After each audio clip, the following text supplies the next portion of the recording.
Hello everyone, ଜୟ ଜଗନ୍ନାଥ। ମୁଁ ସମସ୍ତଙ୍କୁ ସ୍ୱାଗତ କରୁଛି ଲର୍ନ ଓଡ଼ିଆ ୟୁଟ୍ୟୁବ୍ ଚ୍ୟାନେଲକୁ।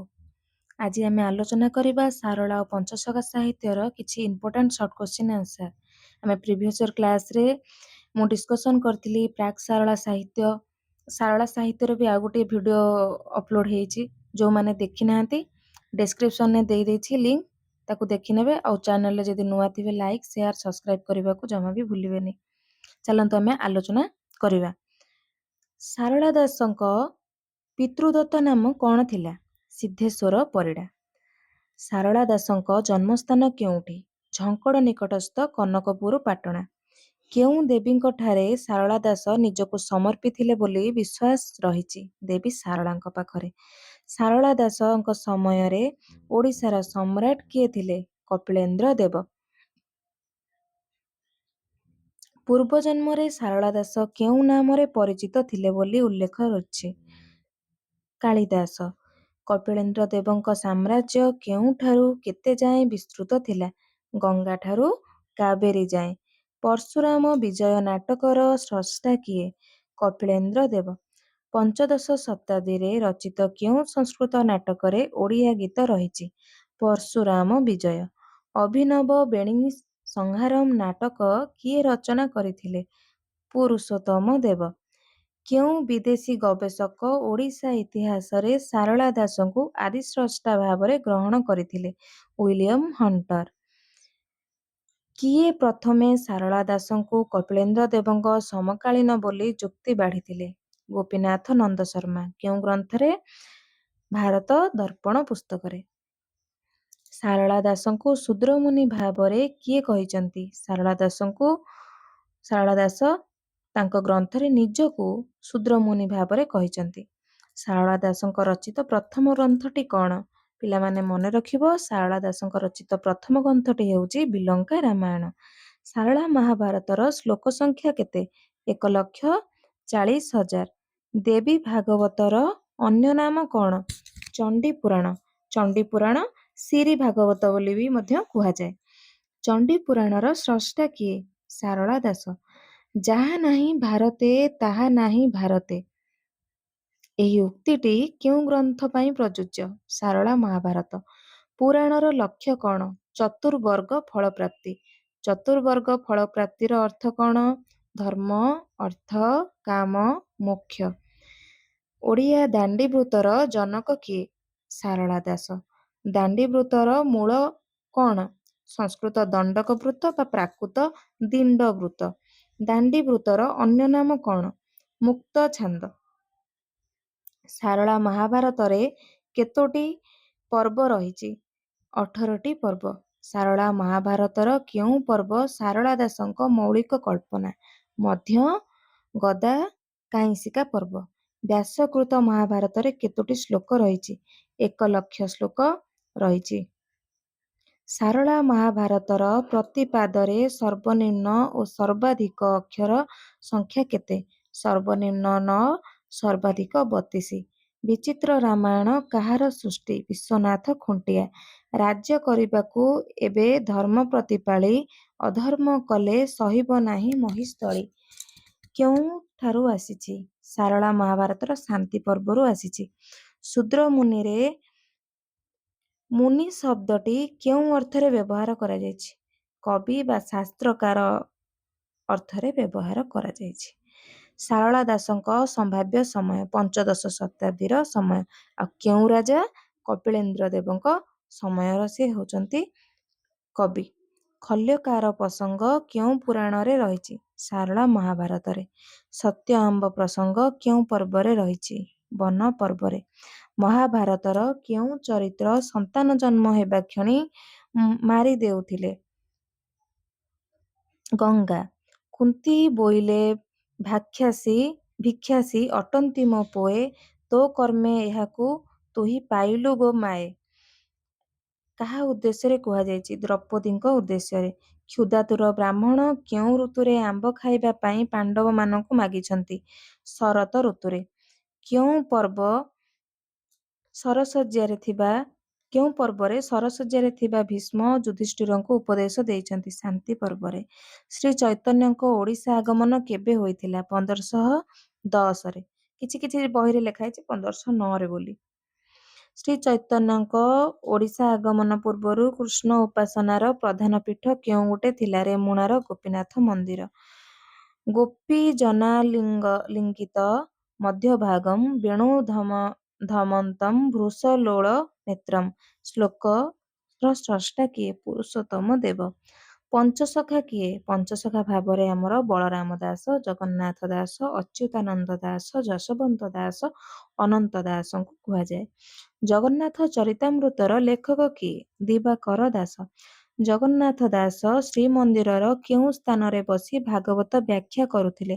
ବଟଗଣେଶଙ୍କ ନିକଟରେ। ଶ୍ରୀ ଚୈତନ୍ୟ ଅତିବଡ଼ି ଉପାଧିରେ କାହାକୁ ଭୂଷିତ କରିଥିଲେ? ଜଗନ୍ନାଥ ଦାସଙ୍କୁ। ବୈଷ୍ଣବ ଧର୍ମକୁ କେତେ ଭାଗରେ ବିଭକ୍ତ କରାଯାଇଛି? 2 ଭାଗରେ।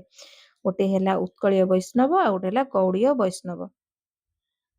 ଶୂନ୍ୟକୁ କେତେ ଭାଗରେ ବିଭକ୍ତ କରାଯାଇଛି? 4 ଭାଗରେ। ଶୂନ୍ୟ, ଅତିଶୂନ୍ୟ, ମହାଶୂନ୍ୟ, ତୁରୀୟାନନ୍ଦ ବା ନିର୍ବାଣ। ବିଷ୍ଣୁ ଗର୍ଭ ପୁରାଣ ନିର୍ଗୁଣ ମହାତ୍ମ୍ୟ କାହାର ସୃଷ୍ଟି? କବି ଚୈତନ୍ୟ ଦାସଙ୍କ ସୃଷ୍ଟି। ଭକ୍ତି କେତେ ପ୍ରକାର? 4 ପ୍ରକାର। ଜ୍ଞାନ ଭକ୍ତି, ପ୍ରେମ ଭକ୍ତି, ସାଧନା ଭକ୍ତି, ଭାବ ଭକ୍ତି। ଦାଢ଼ିଆତା ଭକ୍ତିରେ ଲେଖା ଅଛି, 4 ଭକ୍ତି ମଧ୍ୟ ପ୍ରେମ ଭକ୍ତି ଅଟେ ସାର, ସେ ଭକ୍ତି ଅଟଇ କୋଠ ଗୋପୀମାନଙ୍କର ଯେ। ଦାଢ଼ିଆତା ଭକ୍ତି। ରାମଦାସ ତାର ଲେଖକ। କେଉଁ ଭକ୍ତିକୁ ଶ୍ରେଷ୍ଠ ବୋଲି କୁହାଯାଇଛି? ପ୍ରେମ ଭକ୍ତିକୁ ଶ୍ରେଷ୍ଠ ବୋଲି କୁହାଯାଇଛି। ଶଙ୍କରାଚାର୍ଯ୍ୟ କେଉଁ ମଠ ସ୍ଥାପନ କରିଥିଲେ? ଗୋବର୍ଦ୍ଧନ ବା ଭୋଗବର୍ଦ୍ଧନ ମଠ ସ୍ଥାପନ କରିଥିଲେ। ଶ୍ରୀ ସମ୍ପ୍ରଦାୟର ପ୍ରଚାରକ କିଏ? ରାମାନୁଜ। ରାମାନୁଜଙ୍କ ଦ୍ୱାରା ପ୍ରତିଷ୍ଠିତ ହୋଇଥିବା 2 ମଠର ନାମ? ରାମାନୁଜ ମଠ, ଏମାର ମଠ। ରୁଦ୍ର ସମ୍ପ୍ରଦାୟର ପ୍ରବର୍ତ୍ତକ କିଏ ଥିଲେ? ବିଷ୍ଣୁ ସ୍ୱାମୀ। ଭାବାର୍ଥ ଦୀପିକା ଭାଷ୍ୟର ଲେଖକ କିଏ? ଶ୍ରୀଧର ସ୍ୱାମୀ। ଉତ୍କଳୀୟ ବୈଷ୍ଣବଙ୍କ ଆରାଧ୍ୟ ଦେବତା କିଏ? ଶ୍ରୀ ଜଗନ୍ନାଥ। ପୁରୀର ବିମଳାଙ୍କ ପୀଠକୁ କେଉଁ ପୀଠ ଭାବରେ ଗ୍ରହଣ କରାଯାଇଛି? ଉଚ୍ଚ ପୀଠ। ପ୍ରଭୁ ବଳରାମଙ୍କୁ ଲାଙ୍ଗଳି କାହିଁକି କୁହାଯାଇଛି? ଲଙ୍ଗଳ ଧରିଥିବାରୁ। ଅଷ୍ଟାଙ୍ଗ ଯୋଗ କ'ଣ? ଯମ, ନିୟମ, ଆସନ, ପ୍ରାଣାୟାମ, ପ୍ରତ୍ୟାହାର, ଧାରଣା, ଧ୍ୟାନ, ସମାଧି ଏକୁ ଅଷ୍ଟାଙ୍ଗ ଯୋଗ ବୋଲି କୁହାଯାଏ। ଷଡ଼ଚକ୍ର, ମୂଳାଧାର, ସ୍ୱାଧିଷ୍ଠାନ, ମଣିପୁର, ଅନାହତ, ବିଶୁଦ୍ଧ, ଆଜ୍ଞା। କୁଣ୍ଡଳିନୀ ସର୍ପ କେଉଁଠାରେ ଅବସ୍ଥିତ ହୋଇଥାଏ? ମୂଳାଧାର ବା ଗୃହଚକ୍ରରେ। ବ୍ୟାକରଣ ଅନୁସାରେ ବାକ୍ କେତେ ପ୍ରକାର? ବାକ୍ 4 ପ୍ରକାର। ପରା, ପଶ୍ୟାନ୍ତି, ମଧ୍ୟମା, ବୈଖରୀ। ଇଳା ପିଙ୍ଗଳା ନାଡ଼ି 2ଟି ଅନ୍ୟ କେଉଁ ନାମରେ ପରିଚିତ? ଗଙ୍ଗା ଯମୁନା ନାମରେ ପରିଚିତ। କେଉଁ ତତ୍ତ୍ୱ ଅନୁସାରେ ଶରୀର ହିଁ ବିଶ୍ୱର ପ୍ରତୀକ? ପିଣ୍ଡ ବ୍ରହ୍ମାଣ୍ଡ ତତ୍ତ୍ୱ। ଜଗନ୍ନାଥ ଯେ 16 କଳା ତହୁଁ କଳାଏ ନନ୍ଦ ବଳା। କେଉଁ ଗ୍ରନ୍ଥରୁ ଆସିଛି? ଜଗନ୍ନାଥ ଚରିତାମୃତରୁ ଆସିଛି, ଯାହାର ଲେଖକ ହେଉଛନ୍ତି ଦିବାକର ଦାସ। ଉତ୍କଳୀୟ ବୈଷ୍ଣବମାନେ କେଉଁ ମନ୍ତ୍ରର ଉପାସକ ଥିଲେ? ହରେ ରାମ ମନ୍ତ୍ରର ଉପାସକ ଥିଲେ। ହରେ କୃଷ୍ଣ ମନ୍ତ୍ରର ଉପାସକ ଥିଲେ ଗୌଡ଼ୀୟ ବୈଷ୍ଣବ। ଏଇଟା ଟିକେ ପିଲାମାନେ ତମେମାନେ ମନେ ରଖିଥିବ। ମହାପାତ୍ର ସୋମନାଥ ଦାସର ତନୟ କିଏ? ତନୟ ମାନେ ହେଉଛି ପୁତ୍ର। କିଏ? ବଳରାମ ଦାସ। ବଳରାମ ଦାସଙ୍କ ଜନ୍ମ ସମୟ କେବେ ବୋଲି ଗ୍ରହଣ କରାଯାଇଛି? 1472ରୁ 1476। ଆମର ଓଡ଼ିଆ ସାହିତ୍ୟ ଇତିହାସରେ ଭିନ୍ନ ଭିନ୍ନ ମତାମତ ସବୁ ଦେଇଛନ୍ତି। ତ ଜଗନ୍ନାଥ ଦାସଙ୍କୁ ବୈଷ୍ଣବ ଧର୍ମରେ କିଏ ଦୀକ୍ଷିତ କରାଇଛନ୍ତି? ବଳରାମ ଦାସ। ପ୍ରତାପରୁଦ୍ର ଦେବ ବଳରାମ ଦାସଙ୍କୁ କେଉଁ ଭାବରେ ସମ୍ବୋଧନ କରୁଥିଲେ? ପରମ ଗୁରୁ। ବଳରାମ ଦାସଙ୍କ ରଚିତ ଦାଣ୍ଡି ରାମାୟଣର ଅନ୍ୟ ନାମ ଜଗମୋହନ ରାମାୟଣ। ମାଲ୍ୟବନ୍ତରେ ବର୍ଷକାଳ ପ୍ରସଙ୍ଗଟି ଦାଣ୍ଡି ରାମାୟଣର କେଉଁ କାଣ୍ଡରୁ ଆସିଛି? କିଷ୍କିନ୍ଧା କାଣ୍ଡରୁ। ଆଉ ଜଗମୋହନ ରାମାୟଣ କେତୋଟି କାଣ୍ଡ ଅଛି? 7ଟି କାଣ୍ଡ ଅଛି। ଶ୍ରୀମଦ୍ ଭାଗବତ ଗୀତାକୁ କିଏ ପ୍ରଥମେ ଓଡ଼ିଆରେ ଅନୁବାଦ କରିଥିଲେ? ବଳରାମ ଦାସ। ବ୍ରହ୍ମାଣ୍ଡ ଭୂଗୋଳ କବି କିଏ ଓ ଏହା କେତୋଟି ଅଧ୍ୟାୟରେ ବିଭକ୍ତ? ବଳରାମ ଦାସ 84 ଅଧ୍ୟାୟରେ ବିଭକ୍ତ। ବ୍ରହ୍ମାଣ୍ଡ ଭୂଗୋଳ। ବଳରାମ ଦାସ ଲଙ୍କାପୁରୀ ଗମନ ପ୍ରସଙ୍ଗ କେଉଁ ଗ୍ରନ୍ଥରେ ଅଛି? ବଟ ଅବକାଶରେ। ଲଙ୍କାପୁରକୁ ସେ କେମିତି ଯାଇଥିଲେ? ସ୍ୱର୍ଣ୍ଣଝରି ନେଇକି ଯାଇଥିଲେ। ତ ବାଙ୍କି ମୁହାଣରେ ବାଲିରଥ ପ୍ରସଙ୍ଗ କେଉଁ ଗ୍ରନ୍ଥରେ ରହିଛି? ଭାବ ସମୁଦ୍ର। ରଥ ଅଟକି ଯାଇଥିଲା। ମାଣବସା ଦିନ ବଳରାମ ଦାସଙ୍କ କେଉଁ ଗ୍ରନ୍ଥ ପାଠ କରାଯାଏ? ଲକ୍ଷ୍ମୀ ପୁରାଣ। ଚଣ୍ଡାଳ ବ୍ରାହ୍ମଣ ଯାଏଁ ଖୁଆଖୋଇ ହେବେ କେଉଁ ପୁରାଣରେ ବର୍ଣ୍ଣିତ? ଲକ୍ଷ୍ମୀ ପୁରାଣରେ। ଜଗନ୍ନାଥ ଦାସ କେଉଁଠାରେ ଜନ୍ମଗ୍ରହଣ କରିଥିଲେ? ପୁରୀ ନିକଟସ୍ଥ କପିଳେଶ୍ୱରପୁର ଶାସନରେ। ଶ୍ରୀ ଚୈତନ୍ୟ ଓଡ଼ିଶା ଆଗମନ ବେଳକୁ ଜଗନ୍ନାଥ ଦାସଙ୍କ ବୟସ କେତେ ହୋଇଥିଲା? 18 ବର୍ଷ। ମୂଳ ଭାଗବତର ଦ୍ୱାଦଶ ସ୍କନ୍ଧ ଯାଏଁ କେତୋଟି ଅଧ୍ୟାୟ ଅଛି? 335ଟି ଅଧ୍ୟାୟ ଅଛି। ଜଗନ୍ନାଥ ଦାସଙ୍କ କୃତ ଭାଗବତରେ ଦ୍ୱାଦଶ ସ୍କନ୍ଧ ଯାଏଁ କେତୋଟି ଅଧ୍ୟାୟ ଅଛି? 342 ଅଧ୍ୟାୟ ଅଛି। ଜଗନ୍ନାଥ ଦାସ ଓଡ଼ିଆ ଭାଗବତ କେତୋଟି ସ୍କନ୍ଧରେ ରଚନା କରିଛନ୍ତି? 10ମ ସ୍କନ୍ଧରେ ରଚନା କରିଛନ୍ତି। ଭାଗବତର ଏକାଦଶ ସ୍କନ୍ଧ କିଏ ରଚନା କରିଛନ୍ତି? ମହାଦେବ ଦାସ। ଭାଗବତର ଦ୍ୱାଦଶ ସ୍କନ୍ଧ କିଏ ରଚନା କରିଛନ୍ତି? ଦ୍ୱାରିକା ଦାସ। ଗାଁର କେଉଁ ସ୍ଥାନରେ ଭାଗବତ ପାଠ କରାଯାଉଥିଲା? ଭାଗବତ ଟୁଙ୍ଗିରେ। ତୁଳାକୁ ଭିଣନ୍ତି ଯେସନେ ସେରୂପେ କରିବା ବଖାଣ। କିଏ କାହାକୁ କହିଛନ୍ତି? ତୁଳା ଭିଣାରେ ଶିବ ପାର୍ବତୀଙ୍କୁ କହିଛନ୍ତି। ଗୁପ୍ତ ଭାଗବତର ଲେଖକ କିଏ? ଜଗନ୍ନାଥ ଦାସ। ଜଗନ୍ନାଥ ଦାସ କେଉଁ ଗ୍ରନ୍ଥରେ ପଦ୍ୟକୁ ବ୍ୟାଖ୍ୟା କରିବା ନିମନ୍ତେ ଗଦ୍ୟର ବ୍ୟବହାର କରିଛନ୍ତି? ତୁଳାଭିଣା। ଭୁଲା ମନ ଭୁଲୁ କାହିଁକି ଉଡୁଛି କାଳ ସଞ୍ଚାଣ ମନେ ନାହିଁକି। କିଏ ଲେଖିଛନ୍ତି? ଭଜନର ସ୍ରଷ୍ଟା କିଏ? ଜଗନ୍ନାଥ ଦାସ। ଶିବ ସରଦୟ ଗ୍ରନ୍ଥର ଲେଖକ କିଏ? ଯଶବନ୍ତ ଦାସ। ଯଶବନ୍ତ ଦାସ ସାଧାରଣରେ କେଉଁ ନାମରେ ପରିଚିତ? ଜଗୁ ମଲ୍ଲିକ।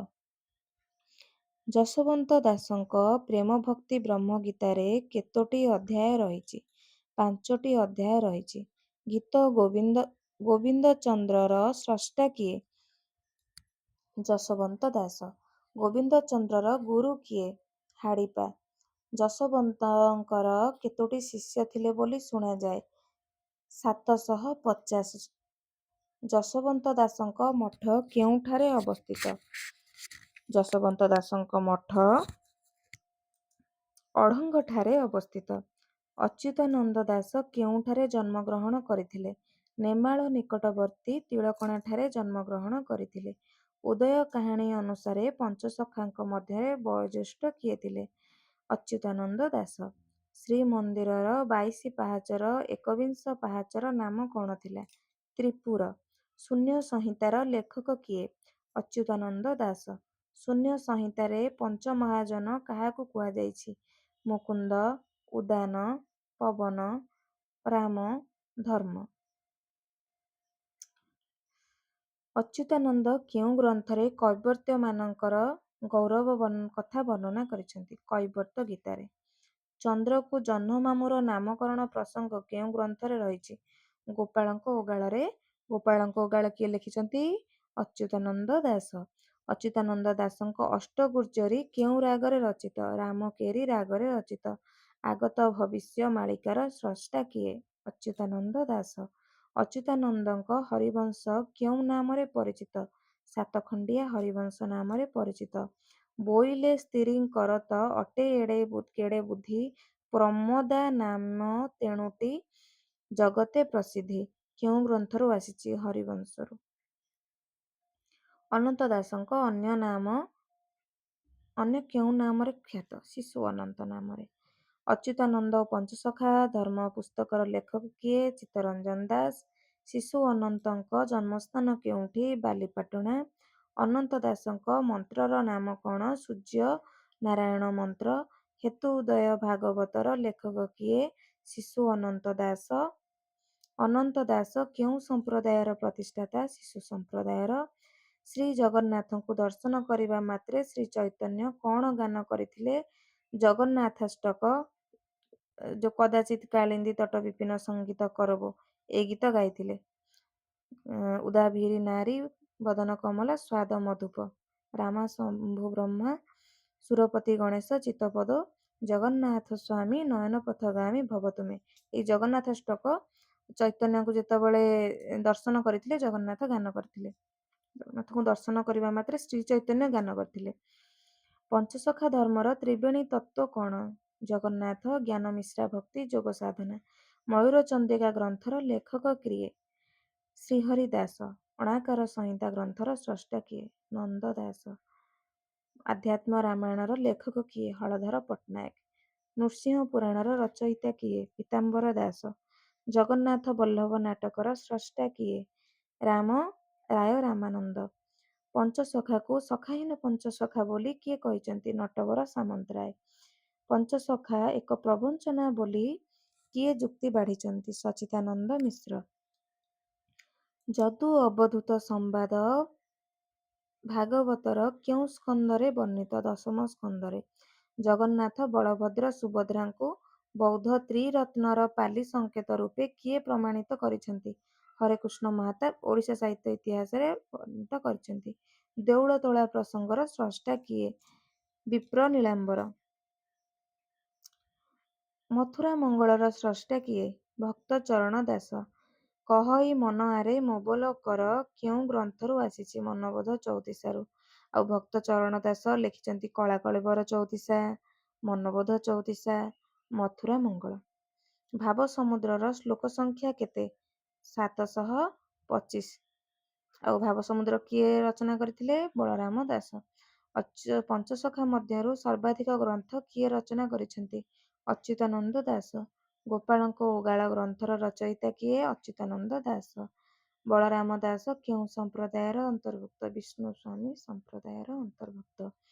ଭାଗବତର କେଉଁ ସ୍କନ୍ଧରେ ଋଷଭଦେବ ତାଙ୍କ ପୁତ୍ରମାନଙ୍କୁ ଜୈନ ଧର୍ମ ତତ୍ତ୍ୱ କଥା କହିଛନ୍ତି? ପଞ୍ଚମ ସ୍କନ୍ଧ। ଶୁଦ୍ଧା ଭକ୍ତିର ବିକଳ୍ପ ଶବ୍ଦ କଣ? ରାଗାନୁଗା ଭକ୍ତି। ମାର୍କଣ୍ଡ ଦାସ ମହାଭାଷ୍ୟରେ କେଉଁ ଚରିତ ବର୍ଣ୍ଣିତ? ରାମଚରିତ। ଚାଚାରୀ ଲୀଳାର ସ୍ରଷ୍ଟା କିଏ? ଶରଣ ଦାସ। ମନବୋଧ ଚଉତିଶା କାହାର ରଚନା? ଭକ୍ତ ଚରଣ ଦାସ।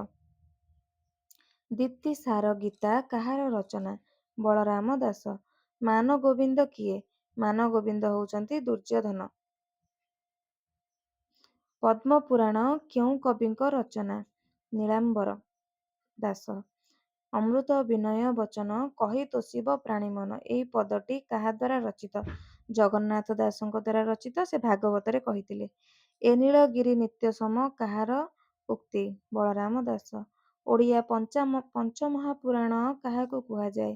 ମହାଭାରତ, ଦାଣ୍ଡି ରାମାୟଣ, ଭାଗବତ, ହରିବଂଶ, ନୃସିଂହ ପୁରାଣ। ମହାଭାରତର ଗଦ୍ୟାନୁବାଦକ କିଏ? ଲିଙ୍ଗରାଜ ମିଶ୍ର। ଶିବପୁରାଣ ସଂସ୍କୃତରୁ ଓଡ଼ିଆକୁ କିଏ ଅନୁବାଦ କରିଥିଲେ? ଦ୍ୱାରିକା ଦାସ। ଗୌଡ଼ୀୟ ବୈଷ୍ଣବର ନବଦା ଭକ୍ତି କାହାକୁ କୁହାଯାଏ? ପିଲା ଏଇଟା ଟିକେ ଭଲସେ ମନେ ରଖିଥିବ। ବହୁତ ସାରା ଇଣ୍ଟରଭ୍ୟୁରେ ବି ଏଇ କୋଶ୍ଚିନ୍ଟା ବାରବାର ଆସେ। ଶ୍ରବଣ, କୀର୍ତ୍ତନ, ସ୍ମରଣ, ପାଦସେବନ, ଅର୍ଚ୍ଚନ, ବନ୍ଦନ, ଦାସ୍ୟ, ସଖ୍ୟ, ଆତ୍ମନିବେଦନ। ଓଡ଼ିଶାରେ ଭାଗବତ ଟୁଙ୍ଗି ଆସାମରେ କାହା ସହିତ ସାମଞ୍ଜସ୍ୟ ରଖେ? ନାମଘର। ଏହେତୁ ଉତ୍କଳ ଭାଷା କରିଲି ଲିଖନ କିଏ କହିଛନ୍ତି? ସନାତନ ଚକ୍ରବର୍ତ୍ତୀ ବଙ୍ଗଳା ଭାଗବତରେ କହିଛନ୍ତି। ଆଲୋଚକ ସୁରେନ୍ଦ୍ର ମହାନ୍ତି ପଞ୍ଚସଖା ଯୁଗକୁ କେଉଁ ଭାବରେ ନାମିତ କରିଛନ୍ତି? କାବ୍ୟ ଯୁଗ। ଚୈତନ୍ୟ ଆଗମନ ପୂର୍ବରୁ ଓଡ଼ିଆ ବୈଷ୍ଣବ କବିମାନେ କେଉଁ ଭାଷାରେ କିଛି ଗୀତି କବିତା ରଚନା କରିଥିଲେ? ବ୍ରଜ ବୋଲି। ମହାଭାବ ପ୍ରକାଶ ଗ୍ରନ୍ଥର ସ୍ରଷ୍ଟା କିଏ? କହ୍ନାଇ ଖୁଣ୍ଟିଆ। ପିଲାମାନେ ଏତିକି ଆମର ଆଲୋଚନା।